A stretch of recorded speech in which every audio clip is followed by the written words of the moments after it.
Ситуация с коронавирусом меняется в России и мире каждый день. Опасный смертельный вирус не отступает. Случай массового заражения в лагере Байлак на Чагатае стал отправной точкой в обсуждении ковидной темы в правительстве региона 27 июня. В совещании приняли участие руководители ключевых для данного вопроса министерств и ВРИО главы республики Владислав Ховалык.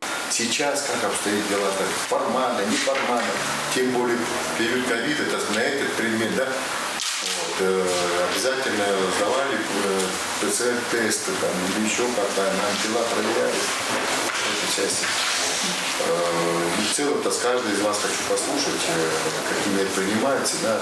На момент совещания первая смена лагеря полностью закрыта. Проводятся организационные мероприятия, связанные со стерилизацией помещений и противоэпидемические меры. Положительный результат дали анализы 66 детей и 8 работников. Госпитализированы 4 ребенка и 5 работников. 96 детей и 24 сотрудника находятся под наблюдением. По стационарным лагерям всего 17 детских оздоровительных лагерей было открыто. Первый сезон еще не закончился. Только 3 лагеря не получили экспертизу заключения у Роспотребнадзора. Но по стационарным лагерям здесь значительно проще. То есть дети 24 часа в сутки они находятся на определенной территории, они не идут домой. То есть здесь, опять же, с соблюдением всех правил, я считаю, можно и нужно организовать детский оздоровительный лагерь. Хотя о результатах эпидрасследования говорить еще рано, но ряд фактов уже выявлен. По словам главного санитарного врача Тувы Людмилы Салчак, 9 июня лагерь Байлак получил эпидзаключение, позволяющее ему осуществлять работу. И 10 июня детей завезли на территорию лагеря. Не хочется тоже их лишать, понимаете? Не хочется детей лишать, так сказать, да, с летнего отдыха, оздоровительно. Именно мы оздоровительно. В данном случае получилось наоборот.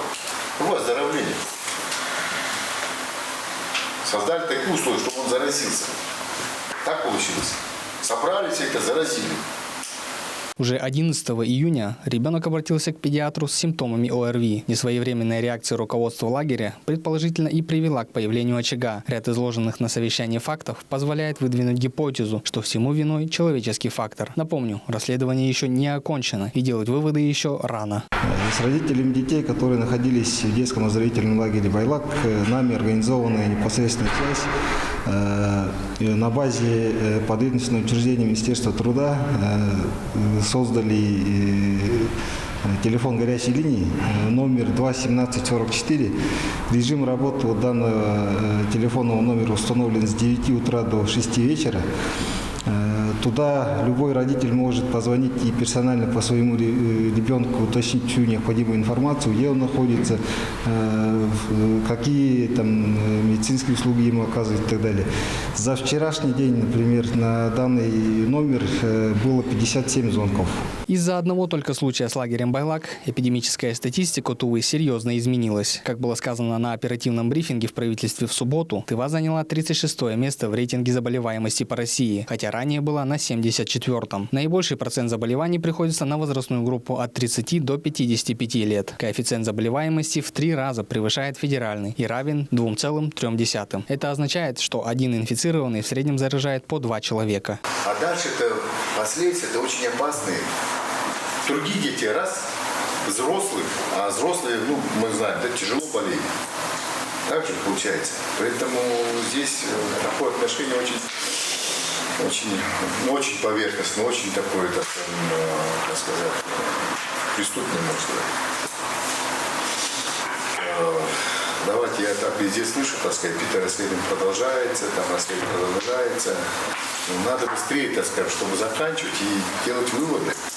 По итогу совещания Владислав Ховалык поручил руководителям министерств оперативно исполнить порученные указания, чтобы в кратчайшие сроки назначить очередное заседание, на котором и будут приняты решения по ситуации с детскими лагерями для отдыха. Даян Дансурюн, Владимир Сюртук, Кузел Сарыксарен, Тува 24.